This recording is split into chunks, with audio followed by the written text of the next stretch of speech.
Hello. Hello there. How are you? I'm okay. I'm okay. I'm just getting over a flu bug, actually, to be honest. Oh, I'm sorry to hear that. Yeah, Have you been drinking lots of water, lots of liquids? I guess so. I mean, certainly not wine or anything. Oh, too bad. So let's get back onto topic here. Yeah. And we're talking about coming out. I went through coming out National Coming Out Day yesterday. I mean, I suppose we all did, but I went to a conference for October 11th on coming out. Well, it wasn't on coming out. It was teaching while queer was the conference, and it was a conference specifically for queer educators and allies. Mhm. And coming out came up a number of times during the day, obviously. And it made me reflect a little bit on one other of my coming out stories. And I know I mentioned one before, but I thought I would give another one to get us sort of in the mood. Interesting. Yes. So one of them was my mom and I had a pretty solid relationship all the time I was growing up. And I think that was partly related to the fact that we had some similarities in terms of our character. And one of those similarities where we were like sort of thinkers, people who would sort of think about why things are happening or what's the root cause of this or, sort of philosophical in a sense. Now, even though that was true and we would talk about a lot of things and we would get along a lot, my mother was still a very devout Christian. That caused a lot of tension, maybe not early on, but more towards, my teenage years and so on, the times when I was really starting to figure out who I was. I liked a lot of girly things when I was a kid. I loved Barbie dolls. I loved hair. Mhm. I loved skipping in the playground. I had a lot of female friends who I got along with very well compared to male friends. And so it was obvious that I was different, I think, to everybody. But I think my mom was constantly in fear that I would come out to her because not only was it kind of against what her belief system was at the time, but also she was really just wanted me to have, quote unquote, a normal life. And so I didn't come out to her for a very, very long time. I didn't ask her questions about it. I didn't really try to do anything related to this at all. And then what happened was I went to Korea. So you can imagine I'm 22 at this time. And I'd already had gay experiences that I were pretty sure weren't in the past forever. Let's put it that way. And Have then you had relationships with the men at this point? I was no, not really. So I was about maybe 8 months into my time in Korea, and I found Ian on a dating website because this is a long time ago, and a Hmm. couple of other guys as well. And so I sort of started seeing a few people around the same time exploring, and I was really developing feelings for Ian specifically. And he was going to go to Australia, he had told me, and I was kind of unsure really what I should do. Should I go with him? Because if I don't, then that's it. Our budding relationship will be over. Or do I stay in Korea or do I go back home? This was sort of the both the happiest and the most complex part of my life in terms of figuring out who I was. And I didn't really want it to end because I was worried if I went back to Canada, I would just kind of go back to being this sort of straight acting guy that I was before. And I didn't want to do that. So, anyway, long story short, if you want to call it that, my mom phoned me while I was in Seoul just to have a random, normal conversation that we'd have once a week. And she was like, "So, how are you?" And I started crying. And Oh, my mom was like, "What's wrong?" And I was like, "Quick, think quick. What do I do?" And I didn't like lying to my mom because it was really hard to lie to my mom because we just were so close. And so I told her, I have this friend who is in love with a guy. He doesn't know whether he should follow this guy to another country, to Australia, or whether he should break up with this guy right now. And he's told me about this, and I don't know what kind of advice to give him. And my mom said, "Oh, Tyson, is this guy you?" And I said, "No." And then she said, "Tyson." And I said, "Yes."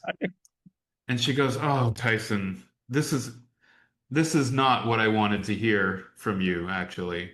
You Oh know, my God. yeah. She said, "You know, I can't I can't deal with this type of situation right now. And I don't know what advice to give you except, you know, that being gay is not what I wanted for you." And I was like, "Oh, okay." And then something happened. We talked a little bit more, but I cried and then I just sort of gave up. And so it was a pretty not great coming out to my mom. Even though, like I said, throughout our history, I think it was obvious that there was something different about me.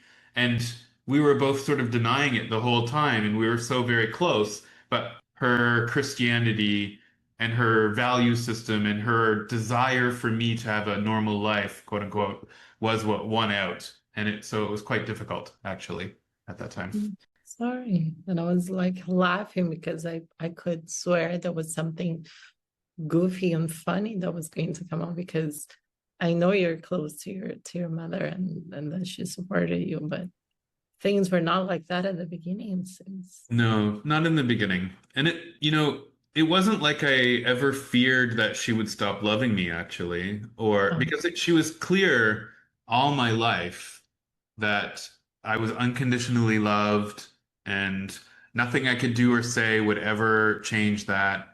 And we were so close. It was just this one thing that was her fear, and it was manifesting. And she didn't have a great coping mechanism at the time to deal with it. And so I do think, parents can be both things at the same time, very supportive and then very selfish, almost in a way. And I think my mom exemplified that, specifically when it came to anything around my life and relationships and things like that. And, to give a long story a nice ending, we were fine in the end, right? So, she came around, but that coming out story was mildly traumatic. And I think it was something that I had been dreading, but I think it says that relationships with parents are really complicated sometimes. yes, and I think this reaction comes from such a place of love, like this is not what I want for you. And it's not like I don't love you if you're like that. It's like I don't want that for you because this was like the 90s. Yep. So I think the only person who was that I can think of who was out in the 90s was like Ellen DeGeneres. Yeah. And she had a very hard time. She lost the TV show. So I think at that time, coming out meant being ostracized, losing your job, being left aside. And I can certainly understand why a mother would not want that for a child. Yeah. I think too she was like automatically associating it with AIDS and that I was gonna just catch that and die probably. It was a lot of just fear ultimately. And but it was also too the belief, right? She just didn't think two men were supposed to be together.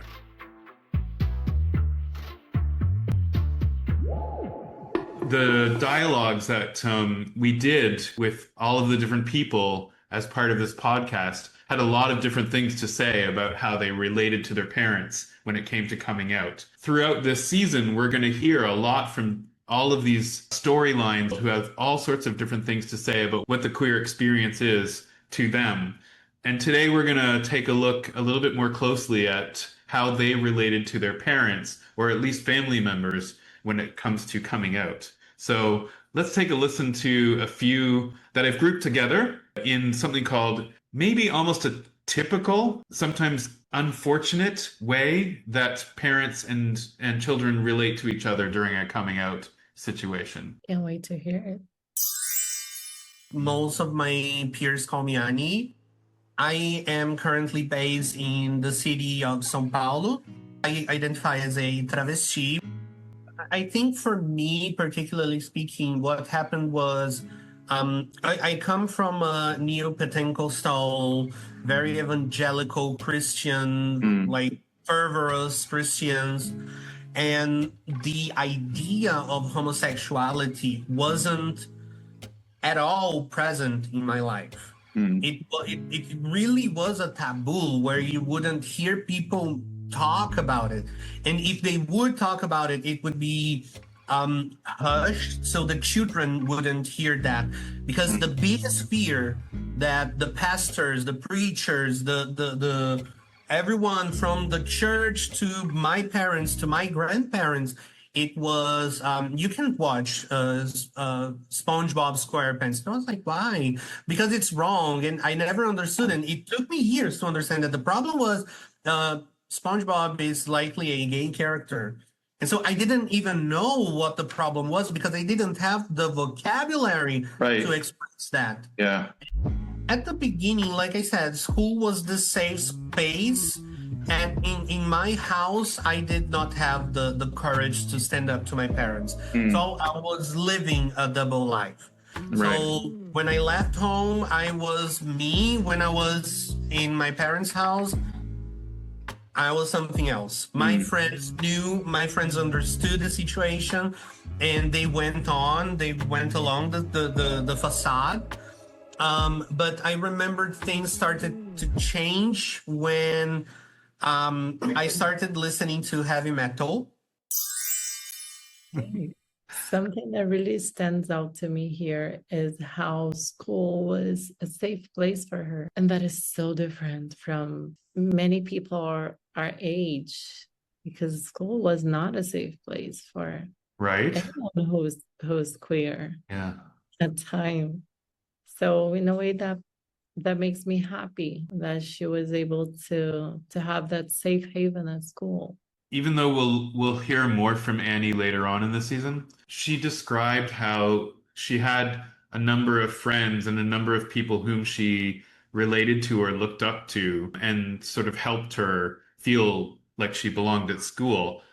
And maybe there it was tempered with some bad times as well. And not, not everybody was universally like that. But when she compared it to what it was like at home with her parents, it makes school seem like the safe space in particular. And that's quite a downer in terms of how your parents would react. I think she goes on to talk about a little bit how she just didn't really want to talk to her parents about who she was at all, and only her other family members. But I do kind of relate to this double life, this double facade situation, because I don't know, were you like that at all? Did you have like certain people who knew everything about you and other people who like just absolutely didn't at all? Yeah, my friends at school, they knew about me, but then it was like that little gang, not everybody at school. So that's why I said that this experience sounds very different from mine, because school was a very complicated place. But yeah, I think every queer person can relate to that feeling of having a double life, because we are usually more ourselves when we are with our friends. True. And even if you don't necessarily come out to them, they know parts of you that your family usually doesn't. Even when you're not out, like I wasn't, I just fought against everybody asking me, "Are you gay? Are you gay? Are you gay?" all the time, and I just wanted to like, fuck off. I'm not gay. That's sort of the attitude that I kind of had. So I myself was living this sort of double life even within myself. Like I kind of knew what I wanted, but I also fought that off. So in public, I tried to be, even with my friends, sort of denial about it. Like I had girlfriends regularly. But I did you know that you were in denial, or don't we all kind of deep down know who we are in a way, like not fully fleshed out, but you're lying to yourself. And I certainly was doing that, and I was trying everything I could to cover it up to everybody else, including myself, such as going to church and being a good Christian. And I did that well into my high school years, which when I look back, I think, oh my God, like who were you? Because you know I'm not in any way what I would characterize as religious now. I certainly wouldn't practice any kind of religion in order to prove to other people that I'm not something else, which is exactly why I did it the first time around. Young Tyson had to walk, so you could run. That's so deep.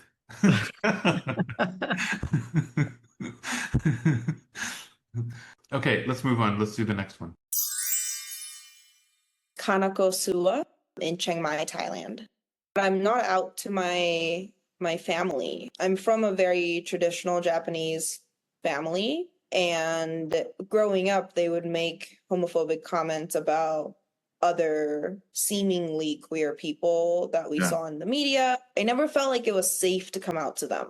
So, with that in mind, I think being mostly out I think it's been a very positive experience for me. There is a significant negative impact when I have to be around my family. Most of the time, it doesn't come up. Do they question at all why you're not dating, or not dating, at least as far as they know?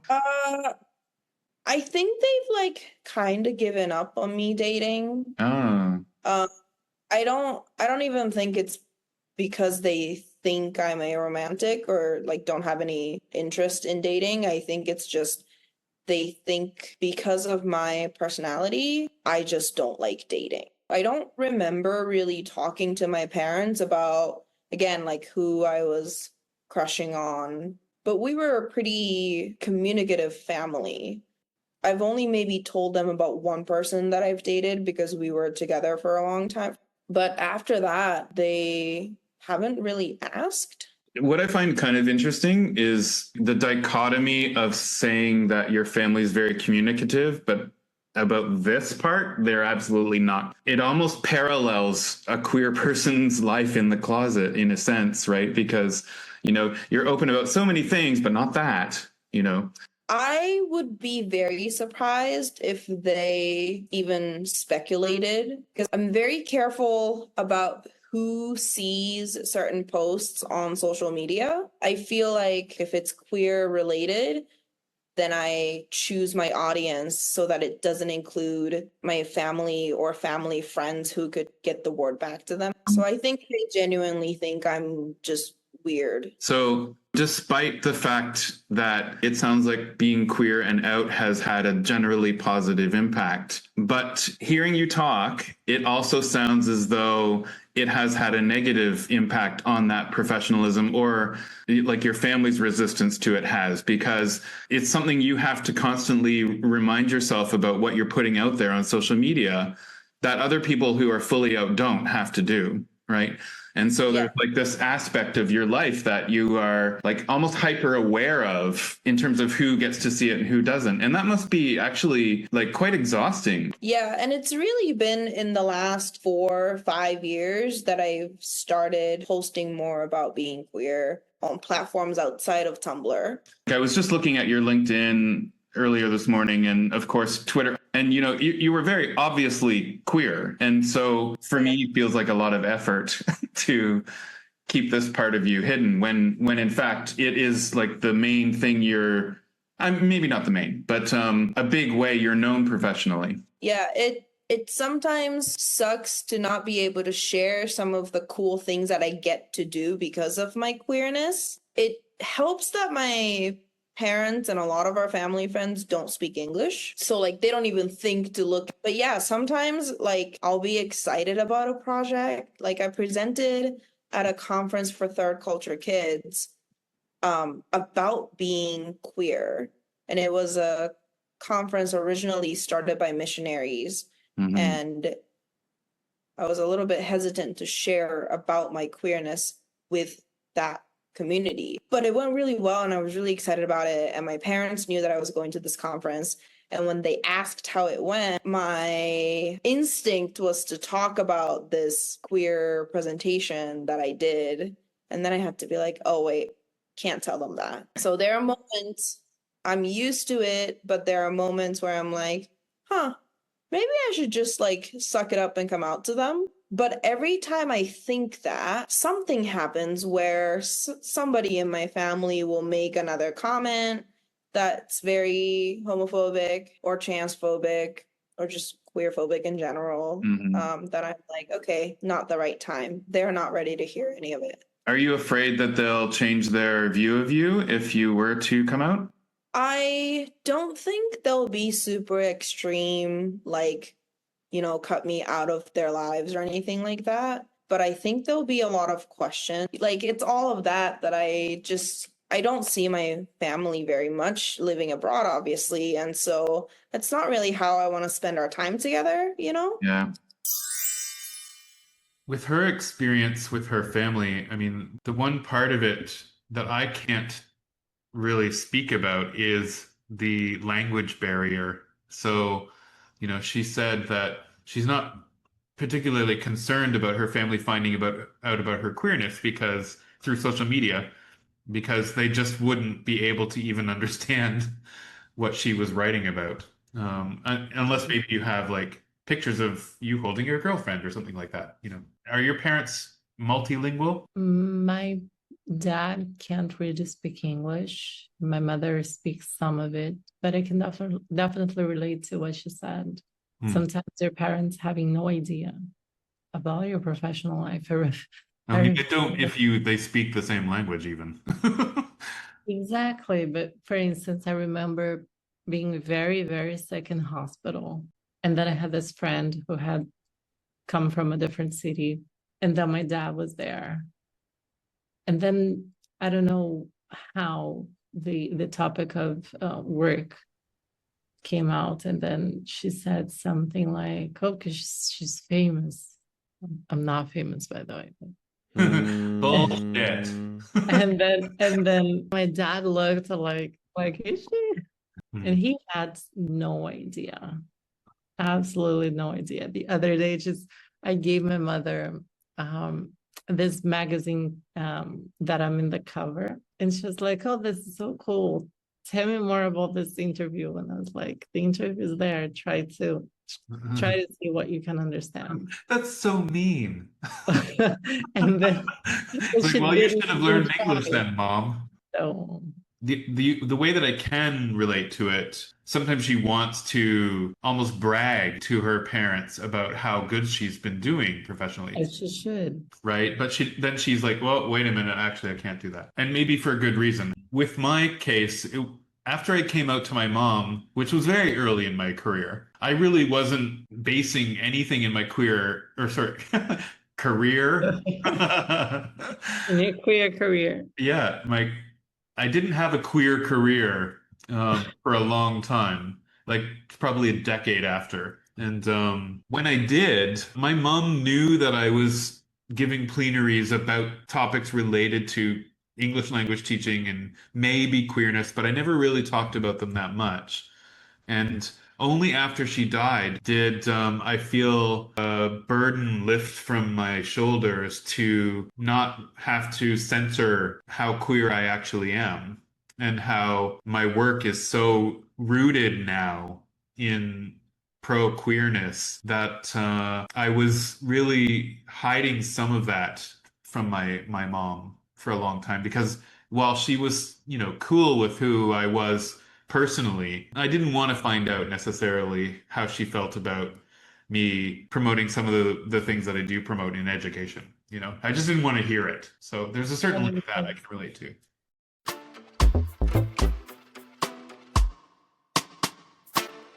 When I came out, when I actually told my mother, look, I'm going to transition, she knew that I was relatively known. And one of the things that she said was like, aren't you going to perhaps risk your career, people in a position where people are just not gonna book you anymore? So that was definitely a concern. Pretty valid one, I would say. It was from a place of love, but it was like, are you sure that's what you want to do? Because I don't think it's a good idea. And then it was really tough to hear that. Because at the same time that she was supportive, it's almost like she wanted to change my mind. Right. Well, maybe she did. I mean, who knows, right? She was a parent after all. And, Yeah. you know, She definitely did. She definitely did try. right? Because, you know, even the most supportive parents, and maybe this is too much of a generalization, but I just haven't encountered super supportive parents aside from like celebrities, maybe. They want you to be happy, obviously. That is a repeated statement from a lot of supportive parents, including my own. But when the thing that will make you happiest is becoming yourself, you know, that's not always the path to happiness that they're referring to, you know. Yeah. With my dad, it was easier in that sense because when I told him I was pretty much done or almost done with the whole process, and he was just very, very sweet. Oh, that's great. He just said, "Oh, just nothing will change. I'll just love you the same." My dad didn't know, I don't think. We didn't have a relationship. So the few times that I did see him, he didn't really know right until the very, very end when he was alive. But that's a story for another day.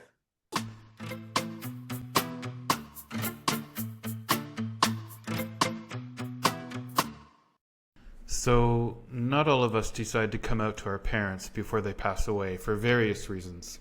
Here's Gaye, who is pansexual and bigender. I lost my mother in October, and whenever I start crying, which happens frequently, and like, I don't know what triggers me, weird. It's a weird situation, very complicated relationship. But one thing I realized is I couldn't show her how successful I was, how respected I was, how effort, because I couldn't come out to her. She was very homophobic, unfortunately. There was no chance for me to do this. And now, going back to it, maybe if I had put in less work on actual work and more on maybe educating her, but then I think that there would have been no way. This is an old person who was set on her ways. She had the best intentions, but couldn't break out of the traditional heteronormativity shell.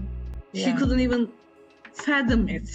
I don't know, Yani, if there was any chance that I think for once, if I thought for 1 second she would accept, I would have come out to her. But then the only time I actually came out was last month when I was visiting her grave. Yani, where you gonna carry that? Where you gonna put that in your heart? I don't know. Well, that breaks my heart because I think it really relates to what we're talking about, and I think as children we want to show our parents that we have reached at least some degree of success in our professional lives, and not being able to share that with them is just very sad. Yeah. And you want your parents to be proud of you. I mean, regardless of the underlying context that you have with your parents, that's just sort of, I think, a physiological desire. For approval, right? Yeah. And I realize that myself, you know, that the first person I always want to tell my success to is my mom.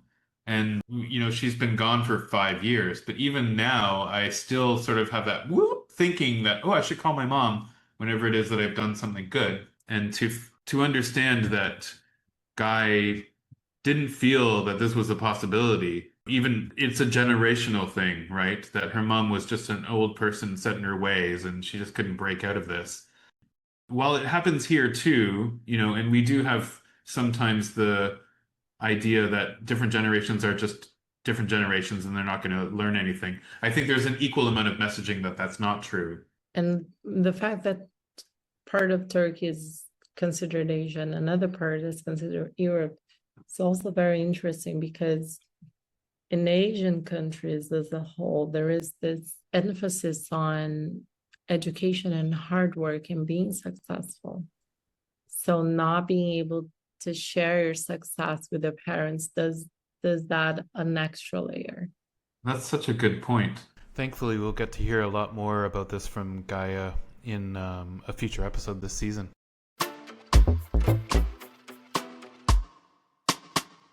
Let's move towards a different set of categories where there's almost an assumption maybe that you're gay your whole life. So you've never really had to come out in that sense to your parents. Elizabeth is one of them. So let's take a look at her story. I talked to my closest friend in England about this a while back. I'm like, did I ever actually come out to you? Like, I don't remember. Like, it might just one of those things. Oh, so I'm going on a date with a woman. Like, oh, okay. But another friend of mine really clearly remembers when I told him I'd been on a date with a woman. It apparently was not a sentence he was expecting. He's like, no, I know. I was standing by my car door in like the car park of the supermarket, and you told me this. I'm like, how do you remember that so specifically? Clearly, it was, And then when it comes to my family, I was ranting about a breakup, the end of a terrible relationship. And we were at dinner after I moved back from Asia to England. I was seeing like my aunt, uncle, and one of my cousins, and I just happened to get this phrase in there about like I had been dating this woman. And that was the coming out to the family. So matter of fact. Yeah, I hadn't planned on saying it, and no one had anything to say. And I got an email from my aunt a couple of weeks later. She's like, "You are out of this mess, right? Not in the gay way, but they're just like, you are done with this terrible person." Like, yeah, we're good. I've extracted myself from that chaos. But yeah, and like they're totally fine with me being clear. Yeah. I think hers is, I wonder if it's sort of more of a unique story where there is no reaction. It's almost like everybody knew before you knew, and they were just waiting for you to sort of bring it up. And sometimes I think that when there is no reaction, it's also about like not knowing how to react, not necessarily being okay with that.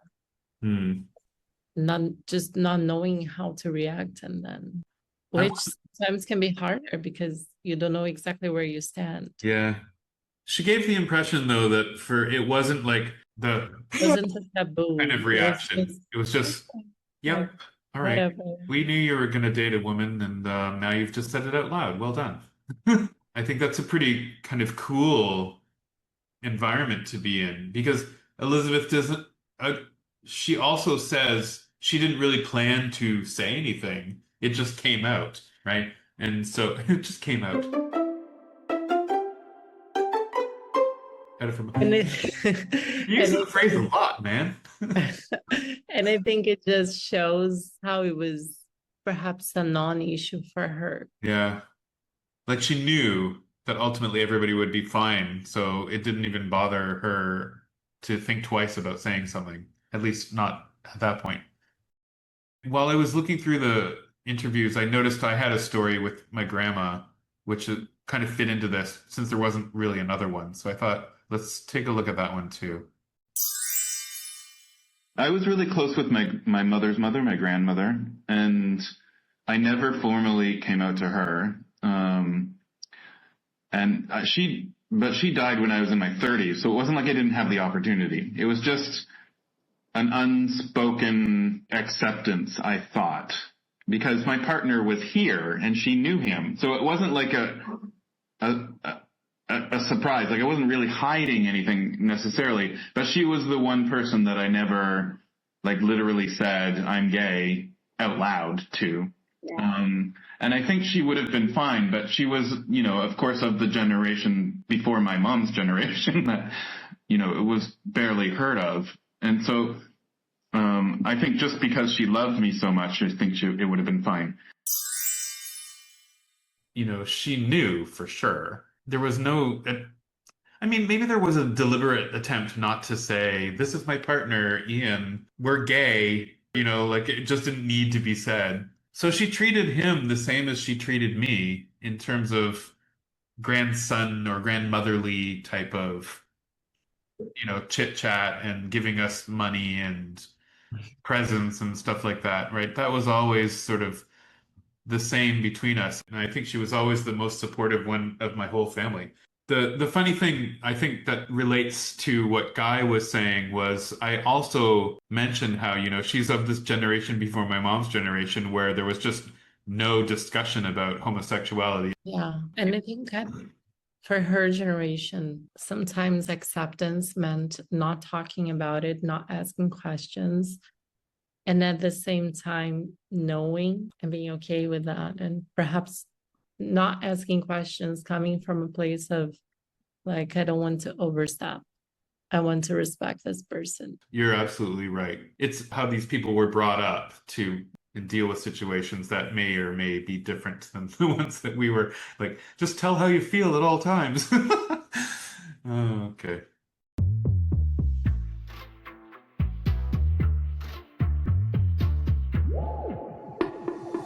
So we've kind of already taken a look at sort of not really supportive parents and families. We've looked a little bit at never really having to come out because people kind of maybe knew it before you anyway.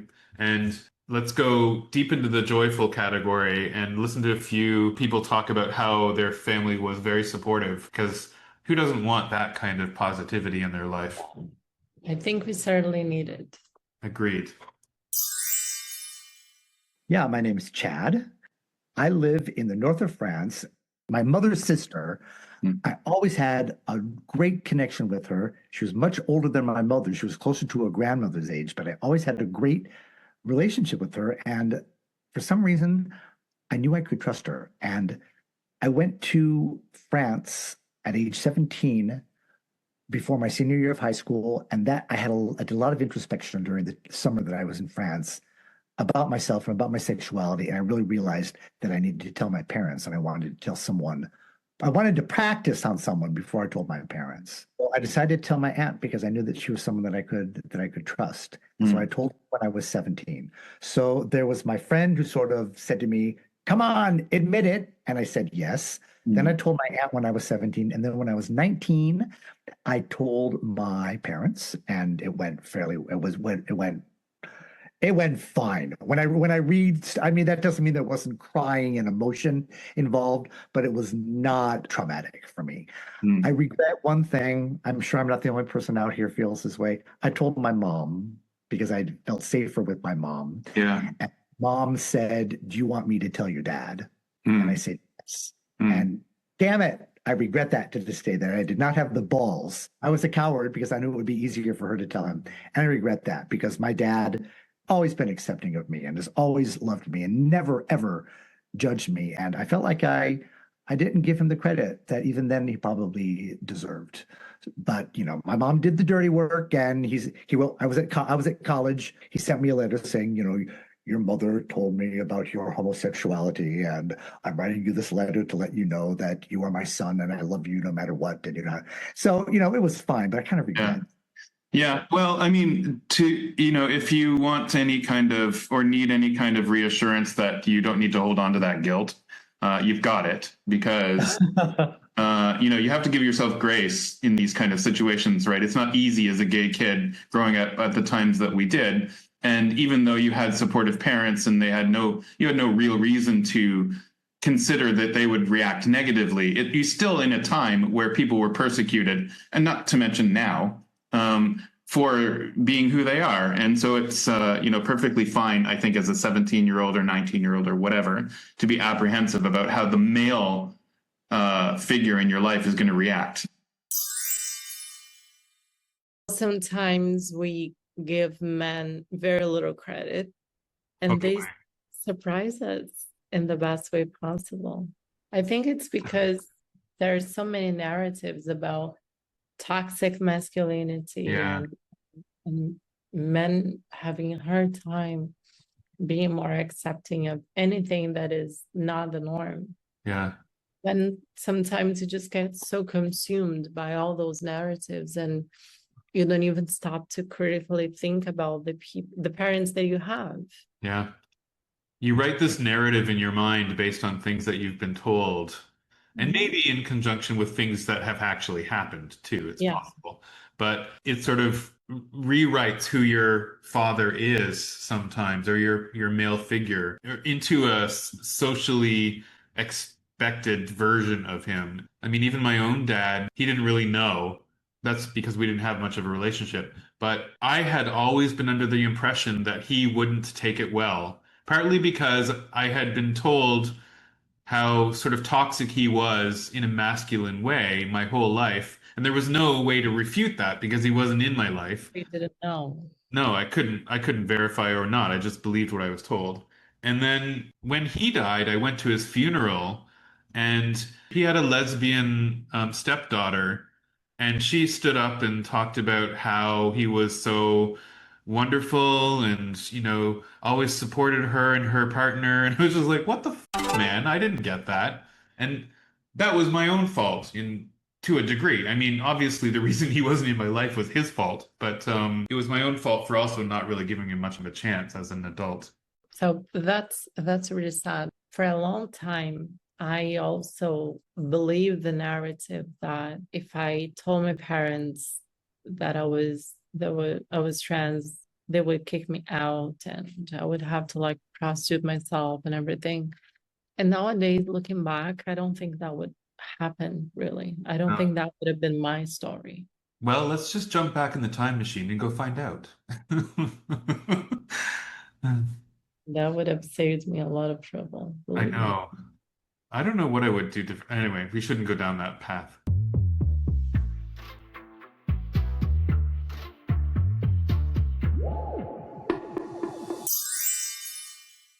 I'm Giovanni. I'm half American and half Italian. I'd had a couple of girlfriends, and it was, I think, clear to everyone that that was probably it with my experience with girlfriends, and then I started dating this guy, and I think everyone in my family knew, but my grandma, kind of, who is the opposite of my mom, like very outgoing, or huge, really and extroverted, and she kind of pushed my mom to push me to come out. So the whole thing turned into like this family drama, which lasted for about 5 seconds. And then everybody like crying and laughing. I mean, it was hysterical. I mean, hysterical in a good way, but I would say if I had to pick one moment, it would be that. It was like this show that my grandma and mom put up in front of me to make me come out. That's quite intense. But in hindsight, a lot of fun. But being, a teenager of the 90s, I don't think that was the norm. I don't think it was that easy. I have other members of my family that are, part of the queer community, and it wasn't as easy for them as it was for me, although they're younger. Mm-hmm. And I think I really, have to give credit to my mom and my dad for being very, very, avant-garde for their time.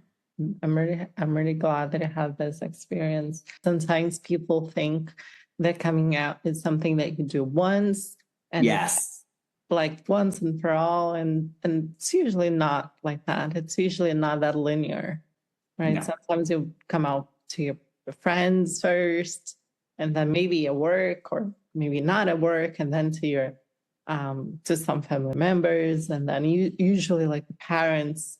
It is kind of a big event.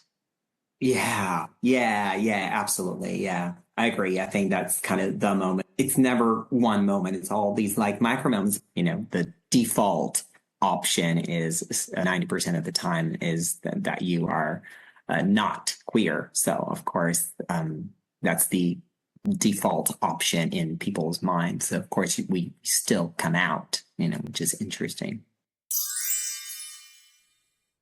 I mean, it wasn't there, so I didn't see it in person, but it sounds hilarious. It does. It's like, everybody knows, and they're just like we said earlier, they're just going like, with this kid, please just come out to us. Giovanni's mom, as you may remember him describing, was reserved and sort of a rule follower, I think. As he says, his grandmother was the more outgoing, boisterous one, so the grandma was like, I'm going to make this happen. I'm going to get this kid to be honest. And I wish I could see what drama unfolded, really, the 5 seconds. I just love Giovanni's energy. The other thing you talked about, which I thought it was salient, and I want to keep in for this episode, is the idea that we come out multiple times. And like you mentioned, it's not this linear event for queer people. We do it over and over and over. And I think that's worth repeating in this episode.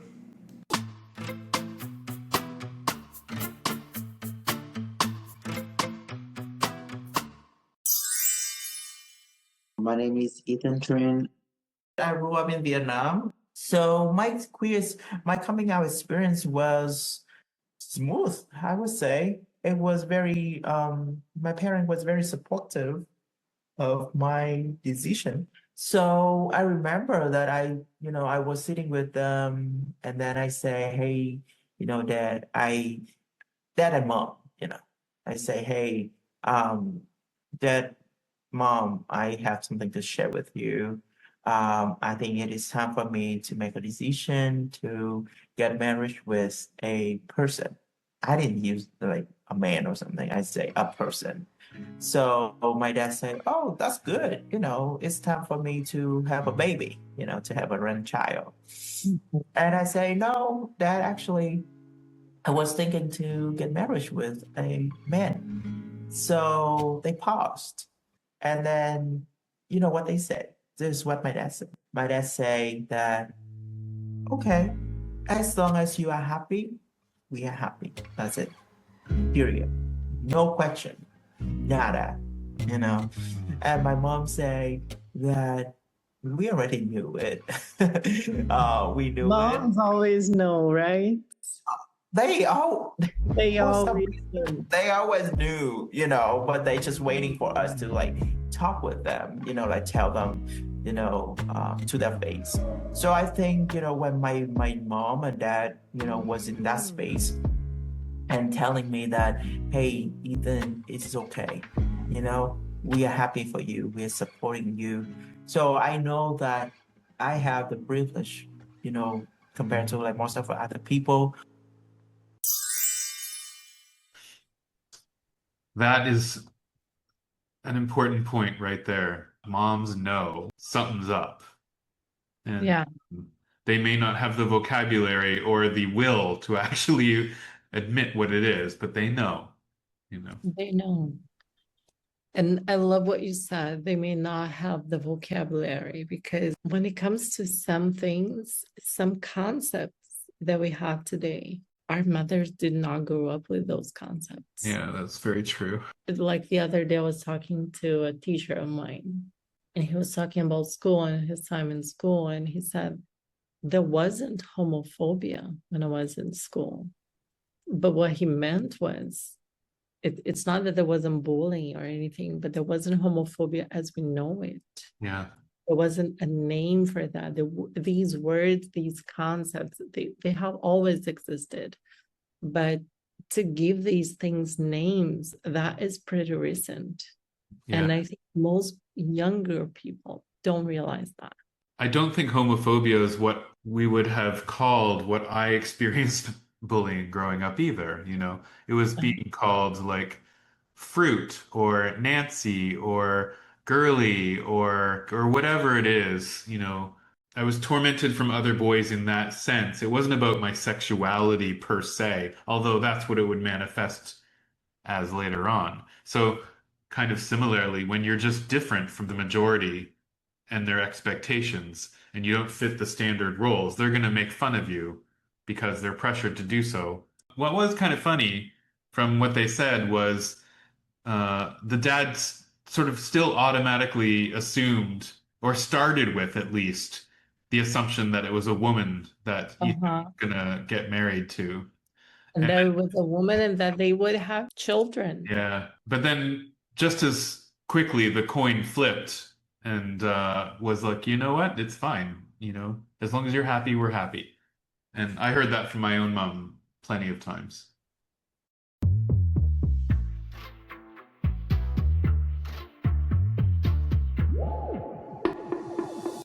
Not always is it your parents that you come out to in your family. Obviously, you sometimes, and most of the time, come out to other family members. I'm assuming as well. I mean, we've talked about grandmas a bunch already, but with someone who comes out at an older age, I think the dynamic is different, right? It's not necessarily your parents that are your first go-to in terms of coming out. But as you are older, and I'm saying well into adulthood, if you come out during that time, your parents either may not be alive anymore, or they may certainly not be the first person you would call when something's going wrong or when something's going right or whatever. It might be your spouse. So what is it like to come out to your spouse We have a case like that. So we're gonna look at David. I wasn't sure if you were gonna say something other than that. So now let's listen to David's experience. It's brief actually, but I think it will lead into a discussion that we can leave our listeners with that's a little bit broader than just coming out to parents. You said that you came out more or less 2 years ago. How was that process for you? It was really wonderful, very sweet, very freeing. I had amazing support from my partner, family, and friends, and so on. I should probably back up a little bit and say that when my wife and I first got together, we met at UBC, and she was a women's studies major. I, at that time, I did know that I was kind of, sort of, possibly bisexual. And she was kind of, sort of, possibly also maybe kind of not straight. But I think we intellectualized it so much, and it was, we were into queer theory approach to things like that. So it was more, I think, an abstract kind of intellectual questioning and rejection of heteronormative binaries and all that sort of thing. When I finally decided a couple of years ago to say, or it's more like the penny dropped. It's sort of like finally, instead of kind of going, well, I'm straight-ish, but I can't quite remember what it was. But all of a sudden, one day, I just kind of went, oh, I'm queer. And then everything made sense. Like, it was sort of like the movie Pleasantville. If you remember that movie with Tobey Maguire, where, he goes into this 1950s television land where everything's in black and white, and then color is slowly introduced into the world, basically one character at a time. And it really was like going from black and white to color. Suddenly everything, like I say, made sense. Yeah, most of the people that I came out to just said, we were wondering when you were going to figure it out, I love what he said. And it's funny because I hadn't noticed that when we were having the interview.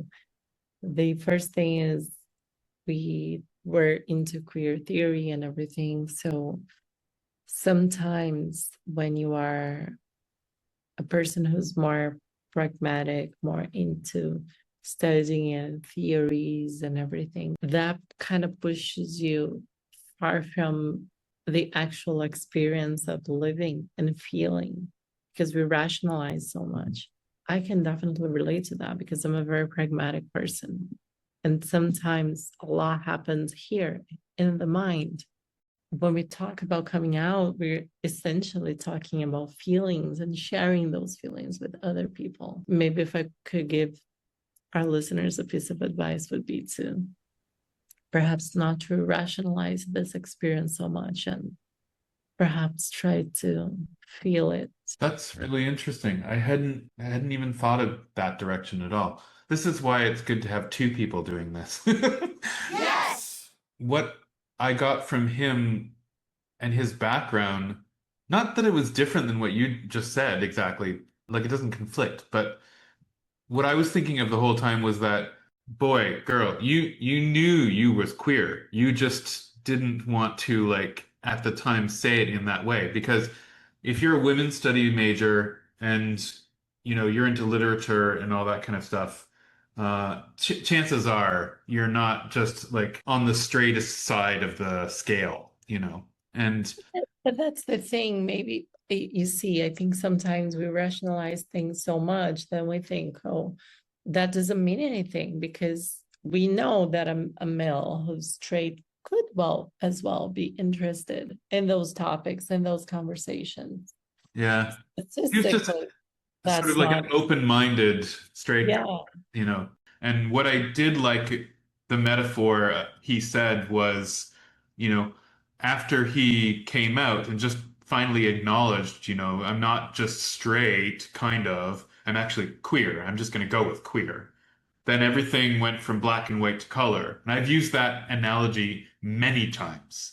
Even in the conference session I did for IATEVL last year, or the one I did yesterday for Teaching While Queer, I have that graphic of that sepia tone, beige flower woman, and then it goes and everything turns color when the word queer comes up, or LGBTQ. Life is really covered in this boring blandness when you don't acknowledge queerness. And then when you do, everything suddenly seems to like make more sense. And you see all the colors as they actually are, not with this filter over top, you know? No, I can so relate to that. I remember when I thought to myself, okay, I'm pretty much done with this process of transitioning, because even though I'm intersex, like in between, there have been surgical interventions. And when I was at the end of those, then I was happy. And then I was like, oh, so this is what it feels like not to live with like gender dysphoria. That must have been amazing. Yeah, and it does till this day. It makes me well up with emotion just hearing you say that, you know, because I love you and I want you to be who you are and feel great about who you are. And you do, essentially. But to hear you talk about that change just makes me feel like, oh, good. I'm glad you had that experience, you know, and you're not living with the dysphoria now. It reminds me a little bit of those videos where a colorblind person puts, you know, they get the present from their family and it makes them see color and purple for the first time. I mean, Yeah. I feel like every time I see one of those videos, I'm like, oh my God, that's so amazing. They can see purple, you know? Just that's something that everyone else kind of takes for granted. Yeah. Like, well, I can see purple. What's a big deal? Yeah. But when you feel a certain way for so long and then you don't anymore, you kind of acknowledge the gift. Yeah. It's such an important piece of empathy to undertake, you know, because the vitriol that comes out towards our community, and very specifically trans people, is quite often directed at the fact that I think these people don't believe gender dysphoria is a thing. And that is because they can't relate to it because they didn't experience it themselves. If only they could open their brains to experience this, or at least understand that someone else can experience this, this whole vitriol would go away. You know, it's an empathy thing. Lots of the rights that we have nowadays were rights that people have because they were trans people, looking out for the other community members and fighting for them. Do some history, right? History lessons, man. You know, trans people are everywhere in the rights history for the LGBTQ community, you know.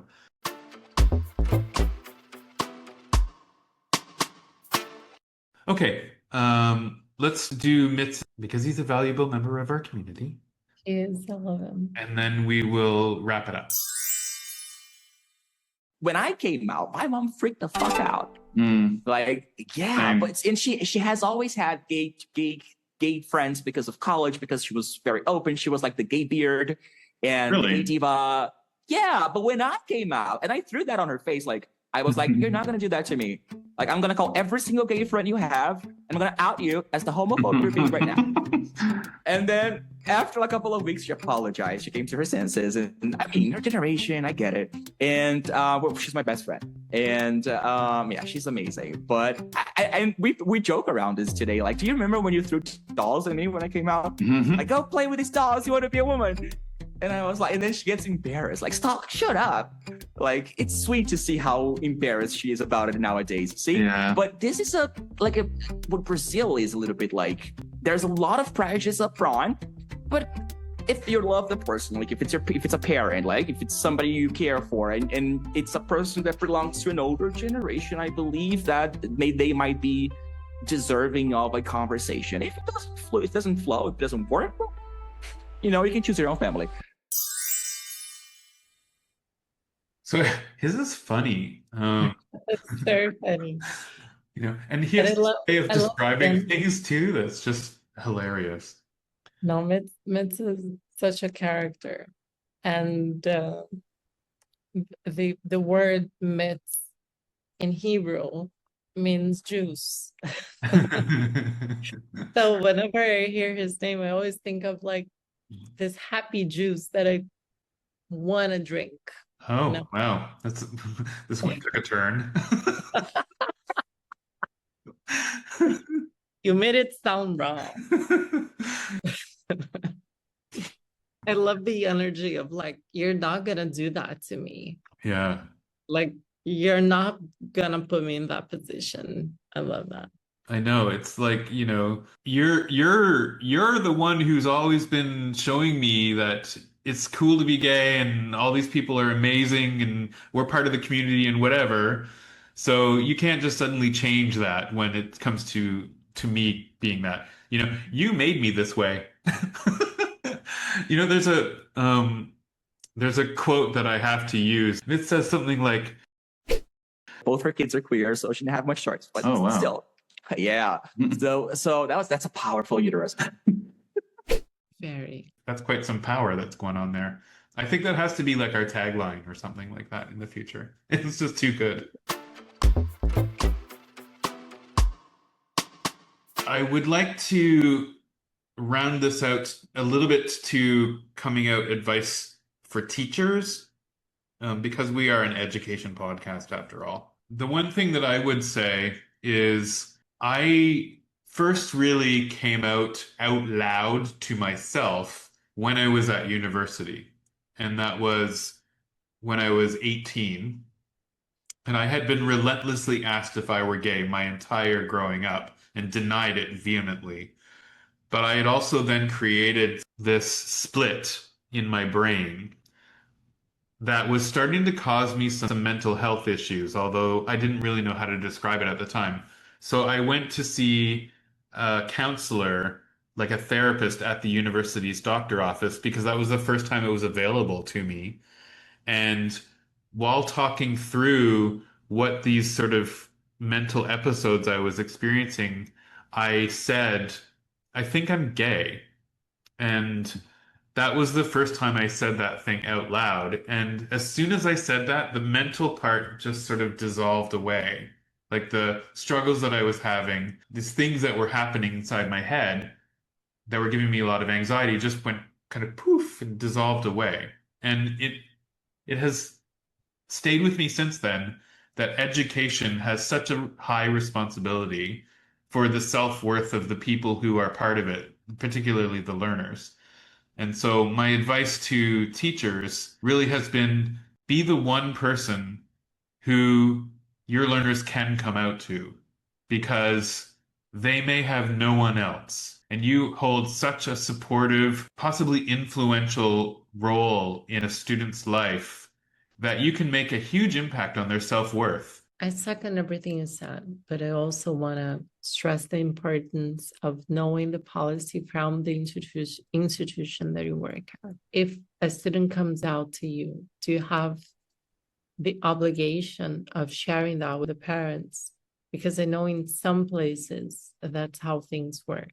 Get educated when it comes to that, because I would hate to be put in a position that I have to out a student because that's the company policy, that's the school policy. So before, if that was the case, I wouldn't work at a place like that. But at the same time, sometimes we need to make ends meet and we have to do things. And here we are not judging anybody. But if I was ever in that position, I would make it very clear to the student that whatever they told me, I would have to report. So then it would be up to them whether they would want to continue that conversation or not. But I would also make it very clear to them that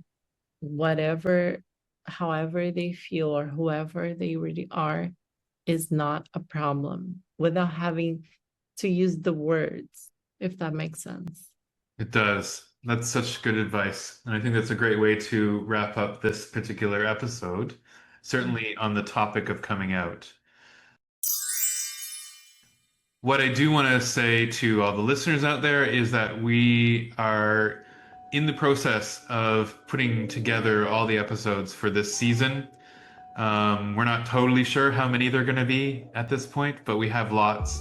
And we're going to go from this type of episode where we talked about a theme coming out and we heard from all of our different speakers, and we're going to more focus on individuals going forward so that we can get the full story from Kanako, Gaye, Elizabeth, Chad, Giovanni, Ethan, David, and Mitz, and of course Taylor and Tyson.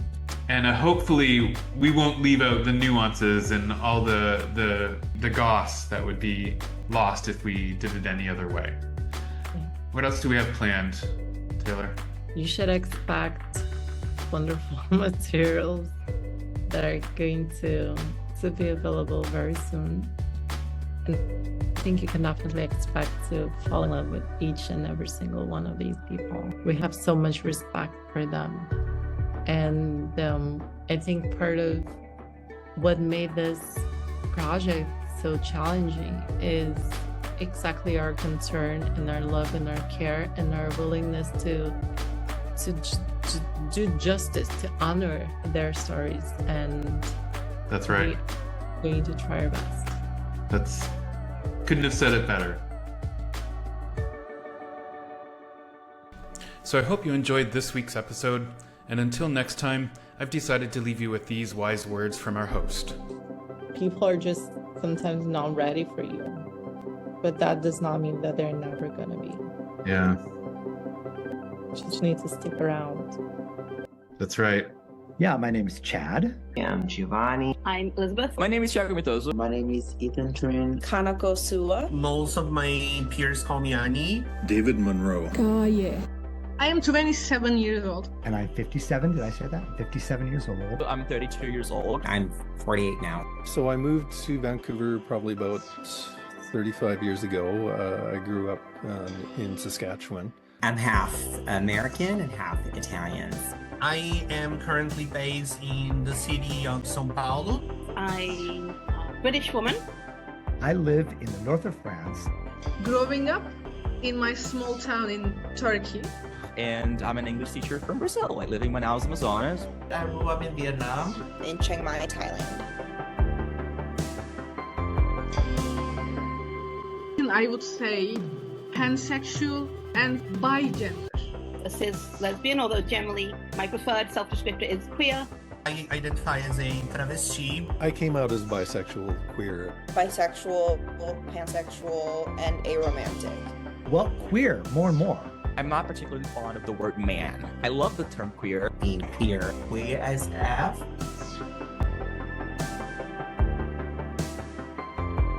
Hi, I'm Taylor Veigga. And I'm Tyson Seaburn, and you're listening to Workbook.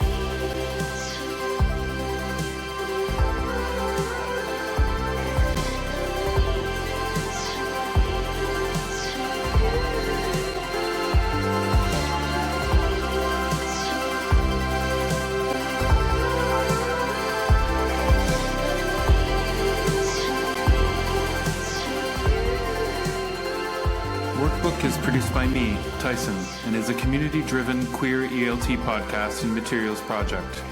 Please like, share, and subscribe wherever you get your podcasts. See you next.